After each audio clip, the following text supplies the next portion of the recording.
Assalamualaikum warahmatullahi wabarakatuh. Perkenalkan, nama saya Lita Harmia dengan NPM A1A022011. Kali ini saya akan membuat video tutorial mengenai cara mengerjakan atau memecahkan masalah soal analisis varian satu jalan dengan SPSS dan manual. Video ini saya lakukan untuk memenuhi mata kuliah statistik pendidikan yang diampu oleh Bapak Dr. Nuermanza MPD. Baik. Nah, di sini saya telah memberikan sebuah data, contoh data di mana variabel pertama yaitu A1, variabel kedua A2 dan variabel ketiga A3. Untuk melakukan uji yang pertama secara manual, yaitu langkah pertama kita harus memangkatkan nilai A1 dan A2.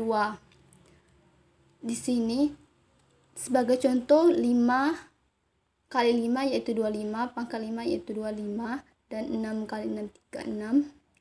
Begitu sampai seterusnya sampai ke nilai terakhir. Begitupun juga dengan nilai A2 dan A3, sehingga didapatlah nilai pangkat dari A1, A2 dan A3. Dan selanjutnya yaitu ada jumlah atau sigma dari nilai-nilai A1, A2 dan A3, di mana A1 sigmanya yaitu 23 dan sigma 2 30, sigma 3 yaitu 38. Nah, untuk mencari sigma X yaitu kita menjumlahkan nilai sigma A1, A2 dan A3, yaitu dimana di data saya sigmanya ia 23 ditambah 30 ditambah 38 yaitu 91. Dan untuk mencari jumlah atau sigma X pangkat 2 yaitu kita jumlahkan nilai dari sigma A1 pangkat 2 ditambah dengan sigma A pangkat 2 dan sigma A pangkat 3, yaitu 133 ditambah 226 dan ditambah 362 dapat nilai yaitu 721.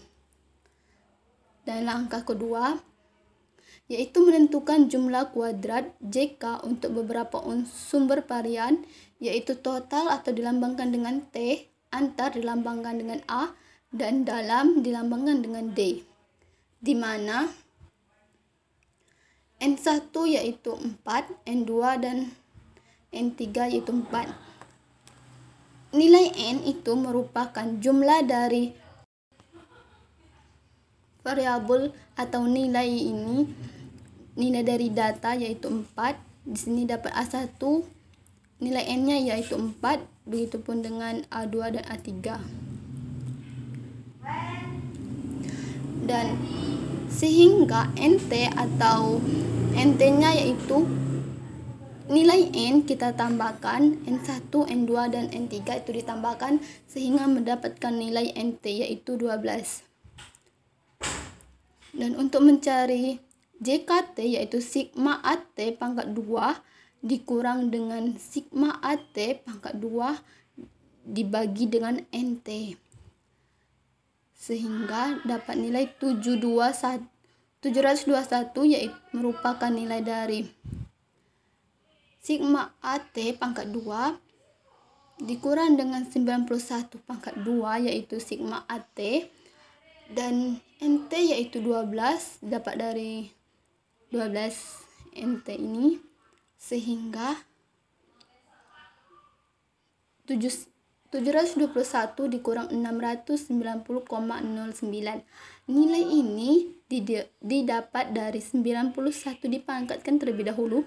Setelah itu kita bagi dengan 12. Dan 721 dikurang 690,08 dapat jumlah yaitu 30,92. Nah, setelah nilai JKT-nya telah ditemukan, selanjutnya kita akan mencari JKA.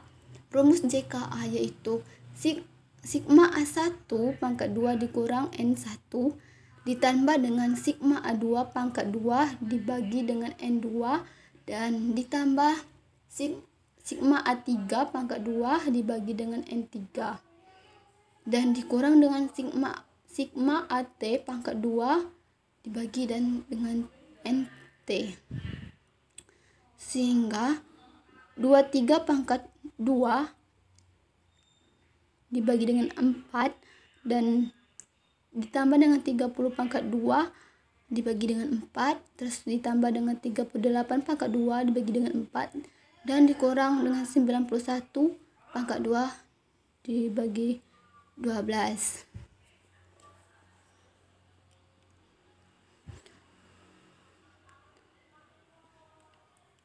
Yang pertama 23 kita pangkatkan, setelah itu kita bagi dengan 4 sehingga mendapat nilai 132,25 sampai seterusnya. 30 pangkat 2 dibagi 4 juga, 38 pangkat 2 dibagi 4 juga dan mendapatkan nilai 225 ditambah 361 dan dikurang 690,08 sehingga nilai JKA dapat kita temukan yaitu 28,17.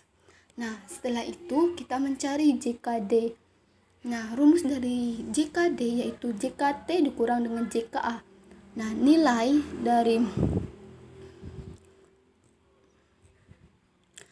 dari JKT tadi yaitu ini kita kurangkan dengan nilai JKA yaitu 228,17 sehingga mendapatkan JKD yaitu 2,75.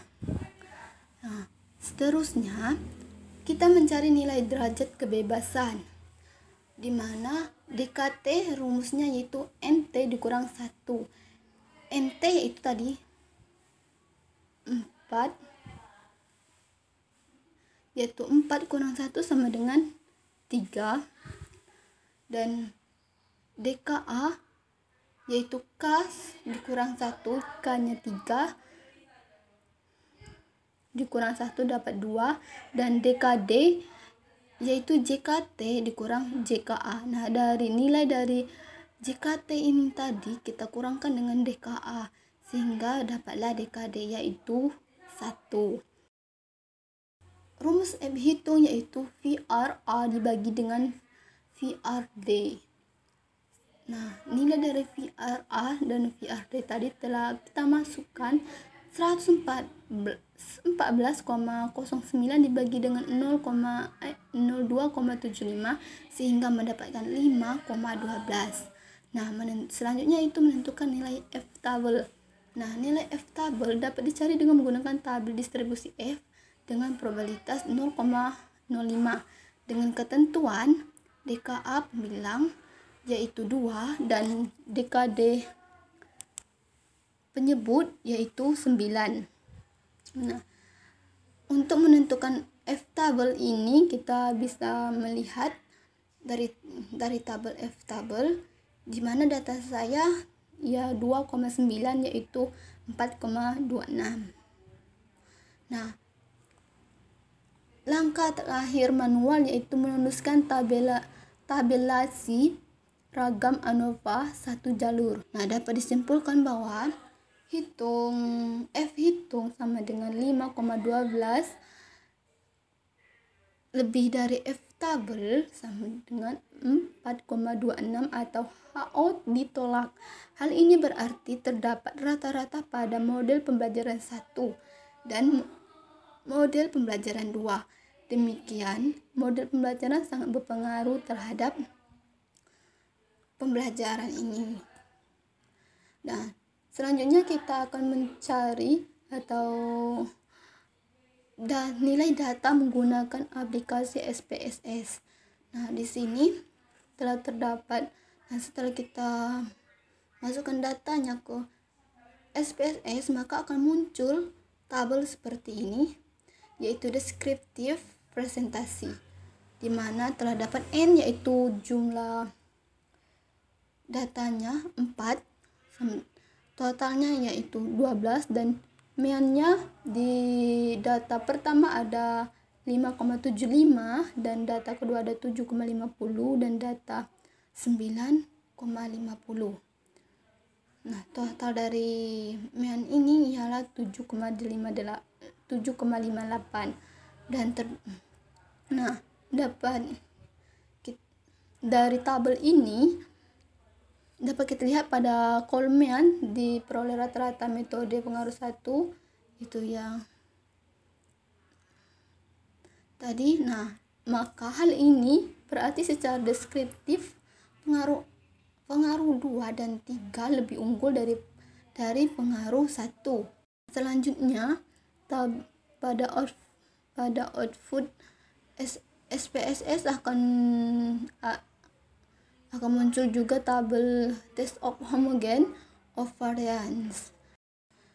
Dapat kita simpulkan bahwa harga Leibniz test dari variance error dinyatakan dengan statistik F yaitu 1,00 dengan dB1 yaitu 2 dan dB2 yaitu 9 dan V-fold atau sig yaitu 0,405 lebih dari 0,05 atau Ho diterima, sehingga parameter rata-rata dari 3 kelompok data sampel mempunyai varians sama atau homogen. Nah, agar lebih kita paparkan lagi, bisa juga dilihat dari tabel presentasi di mana subject for alpha atau dapat dari tabel subject for alpha yaitu 0,05, di mana nilai pertama yaitu dengan meannya 5,75 dan nilai kedua yaitu 7,50 dan nilai ketiga itu 9,50.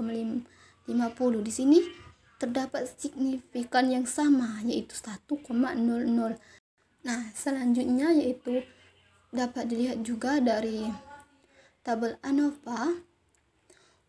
Tabel ANOVA ini untuk melihat berapa besar pengaruh dari data atau pengaruh model pembelajaran 1 dan model pembelajaran 2. Nah, dari harga hitung atau FA yaitu 46,9, ini 46,091 dengan V-fold atau sig 0,00 atau kurang dari 0,05, yang berarti terdapat perbedaan rata-rata.